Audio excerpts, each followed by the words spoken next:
and my wife have been married just over a month. My friend worked with me for 3 years and was one of my best friends told her. My wife has been cheating on me months before the wedding, so we were laying in bed and she received a message from one of my friends and immediately swiped up. I asked her what it was and to see it. She told she wants to protect his privacy. I reminded her that she asked my wife and we should never hide anything, especially messages from other dudes. She freaked out saying, "You don't trust me? I can't believe this. I am sleeping on the couch," and she deleted everything off her phone between him and her and blocks him on everything. Next day rolls around and she asks mad at me, and I am still mad at her. I man up and tell her she has lost some of my trust, but if she asks being honest that it really was nothing, I would forgive her if I can see the message. She deleted them all and blocked him. My gut was screaming at me, but I put it aside and the rest of the day goes on well and without incident. The next day I get woken up from a call from my different coworker,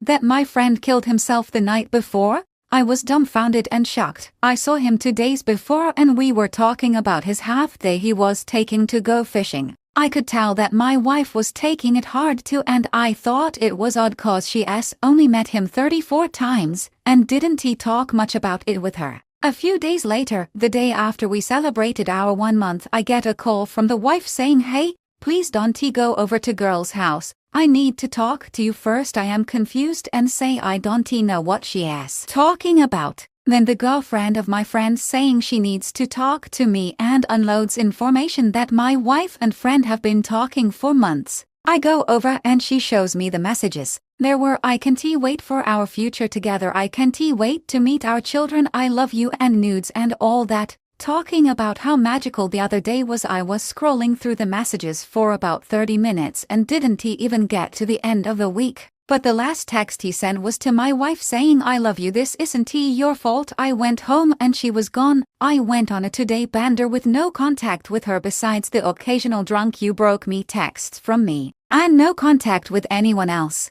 I call my family, tell them what happened. They are worried about me, understandable, and they just keep asking if I have my guns in the house and all that. I reassure them I am not a danger to myself and just need a few days to decompress. They put me in contact with their lawyer. After close to 6 hours of talking to him, I decided to file for a divorce. Last night I get a message from her that says I want to work through this and we should both go to individual and couples counseling. I haven't messaged her back.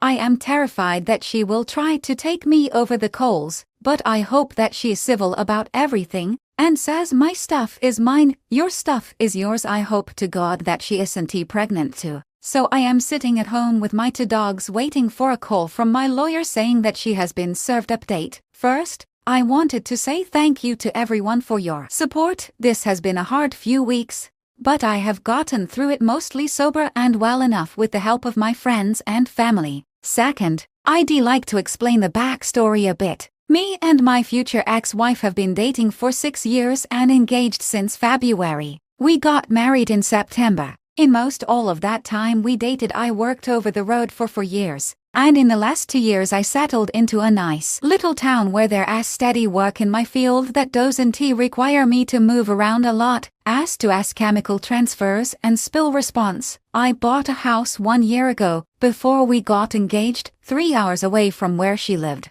Third, the man that she cheated on me with was a good friend of mine. He lived in the same town that I settled in and we were fishing buddies for 23 years. I got him a job with me and we worked together for 3 years. Ivy had him and his girlfriend over at my place for dinner and have been over at theirs for dinner multiple times. I didn't invite him to our wedding because of a joke he told where the punchline was about fucking someone's wife, and he stared at me for 1 or 2 seconds too long and it made my stomach churn. Fourth, I discovered that my wife broke things off with him the day before he committed suicide, and that my wife was the last person he texted before doing the deed. Here's the update. I am trying to fill in details of the last week or 2, so I have been mostly sober the last few weeks, only going out occasionally and to be out with friends, no said home alone or sitting at the bar alone drinking. I did not attend the funeral or memorial service for the recently departed. I've been trying to keep my contact with my wife to as little as possible, answering questions about health insurance and other similar things. Shortly after my first post, I hired a lawyer and had him start writing up the paperwork for a divorce. 34 days after she left, I was told by my friend that my wife texted her and said she was in the hospital for a suicide attempt. An hour later, I got a text from my wife saying she was released because she promised not to hurt herself to the staff. I think she was lying. That's not how hospitals in that area deal with life-ending attempts. A day later after that, I got the Apple Watch from the departed man's girlfriend, which has messages dating back to about the day that we got back from our honeymoon early October. I gave the watch to the lawyer and he has all of the messages and pictures now for the case. As for anything before that date, they both deleted messages so I can't see them till we get the phone back from the police. There has really been no other communication besides setting up a time when she can come and get more of her clothes. Me and the departed man's girlfriend have talked occasionally and Ivy thanked her for telling me, even though I know it must have been extra heartbreaking for her. I am going to be gifting her a lot of stuff, or just probably anonymous cash in the mailbox to help her and her daughter out. The divorce was filed on 10/22/21, and she should be getting served soon. By the end of today, 10/29/21, or by next week. I still do not think she knows about my plans of divorce, and I am fine with that. The lawyer said that our state is a no-fault state, so technically she would have the ability to try and claim half of my things, but since the marriage was so short, the judge will just separate us with our things from before the marriage. I am not looking to go after anything of hers. I don't want her car. I don't want her money, not that she has any. I just want to keep my house, car, dogs and retirement. And I just hope to God that she is not pregnant. So that's about all that has happened in the last few weeks. I'll answer comments and messages to the best of my ability and give an update rather soon. Thank you all. Update to so after a while, more and more people from work started telling me that they knew about the affair. But didn't he want to tell me cause it wasn't my place, or I didn't want to make things awkward? Apparently the guy was not quiet about it, and was sending her nudes around work. So Ivy had guys come up showing me my wife saying, "Hey dude, isn't this your wife?" I also learned that she sent him money a couple times, part of money that I sent her to pay for the wedding, and that they have been continually calling each other daily 36 times a day for months.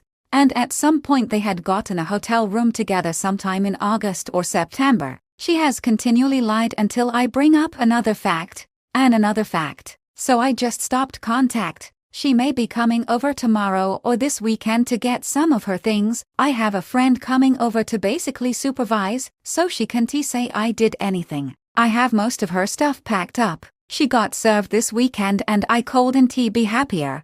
Although everything is honestly seems bland and bleak. I spent the last 6 years of my life dedicated to her. We were planning our future, and she threw it all away, and she really thought that there would be some semblance of forgiveness and a relationship and that we could heal together after this. Before she got served, I have my family and certain friends to thank for their constant love and support. I wanted to thank each and every one of you for your advice and support through this time in my life.